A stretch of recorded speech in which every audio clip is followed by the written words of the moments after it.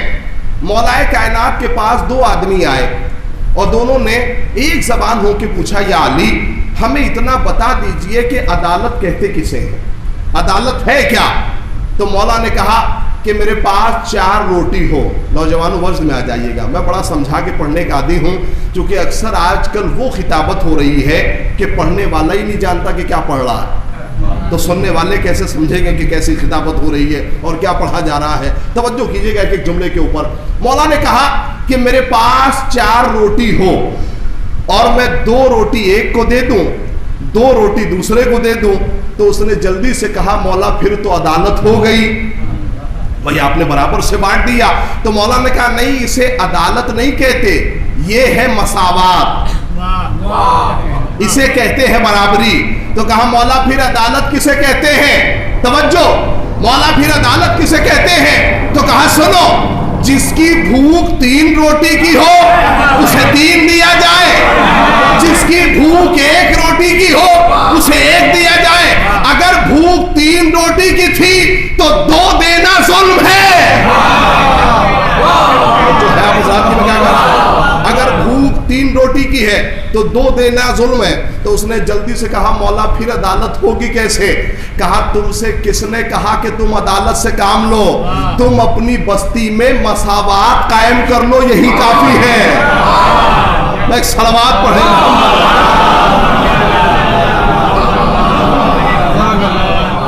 توجہ ہے، اس منزل کو اور آسان کیجئے گا۔ تو جو صفتیں انسان کے وجود کو مکمل کرتی ہیں، میں نے کتنی پڑھی آپ کی خدمت میں؟ 2 صفتیں پڑھی، پہلی علم و حکمت، دوسری عدالت۔ اب دونوں عالم فرماتے ہیں کہ تیسری صفت کا نام ہے سخاوت، اور یہ والی صفت جو ہے وہ بہت توجہ سنیے گا۔ تیسری صفت کا نام ہے سخاوت۔ جب تک ہمارا وجود سخاوت سے خالی ہے تب تک وجود نامکمل ہے، وجود مکمل نہیں ہو سکتا، وجود ناقص ہے۔ میں قرآن و حدیث سے ہٹ کے گفتگو نہیں کروں گا، مولا کا قول تو سن لیجئے۔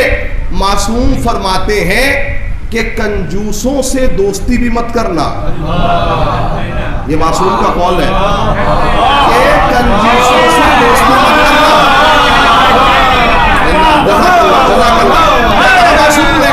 معصوم نے کہا کہ کنجوسوں سے دوستی مت کرنا۔ مولا وجہ تو بتا دیجئے کیوں نہ کروں؟ کہا اس لیے کہ بہت بچانے کی کوشش کرے گا اور بچاتے بچاتے ڈبا دے گا۔ معصوم کا قول ہے۔ کیا کہا؟ کہا کہ تیسری صفت کا نام ہے سخاوت۔ جب تک ہمارا وجود سخاوت سے خالی ہے تب تک وجود نامکمل ہے۔ یہی وجہ ہے کہ دنیا ساری صفتیں اہل بیت سے چھین کے لے گئی، اگر کچھ نہ چھینا گیا تو اسے سخاوت کہتے ہیں۔ صلوات پڑھے گا محمد۔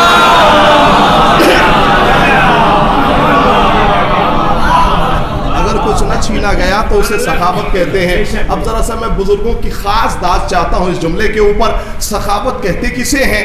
نبی کی رکاب میں ایک صحابی جنگ کر رہا تھا، جنگ کرتے کرتے اس کی تلوار ایک کافر پہ چلنے والی تھی۔ جیسے ہی تلوار چلنے والی تھی کہ نبی نے کہا اسے مت مارو۔ کہا یا نبی اللہ یہ کافر ہے۔ کہا کافر ہو تو ہو سخی ہے۔ اللہ جملہ تو سنیے، کہا کافر ہو تو ہو سخی ہے۔ کہا سنو سخاوت کا مرتبہ بتا رہا ہوں، اگر کوئی کافر، کیونکہ کافر کا مقام ہے جنت نہیں دوزخ، بھائی جائے گا دوزخ میں، کافر کہاں جائے گا؟ جنت میں نہیں جائے گا، جائے گا دوزخ میں۔ لیکن اگر سخی ہے تو اللہ جہنم میں بھی اس کے سر پہ ایک شیڈ ڈال دے گا، جہنم کی آگ اسے جلا نہیں پائے گی۔ یہ معصوم کا جملہ ہے، جہنم کی آگ اسے جلا نہیں پائے گی۔ تو آپ نے سخاوت سن لی، اب ایک جملے میں چوتھی صفت سن لیجئے تاکہ اس سلسلے کی بات مکمل ہو۔ معصوم نے فرمایا کہ چوتھی صفت جو وجود کو مکمل کرتی ہے اسے کہتے ہیں شجاعت، اسے کہتے ہیں شجاعت۔ یعنی اگر وجود میں شجاعت نہیں ہے تو انسان نامکمل، انسان مکمل نہیں ہو سکتا اگر وجود میں شجاعت نہیں ہے۔ نہیں حدیث تو سن لیجئے، اب تک آپ قرآن و حدیث سنتے چلے آئے ہیں۔ معصوم نے فرمایا، پیغمبر اکرم نے ارشاد فرمایا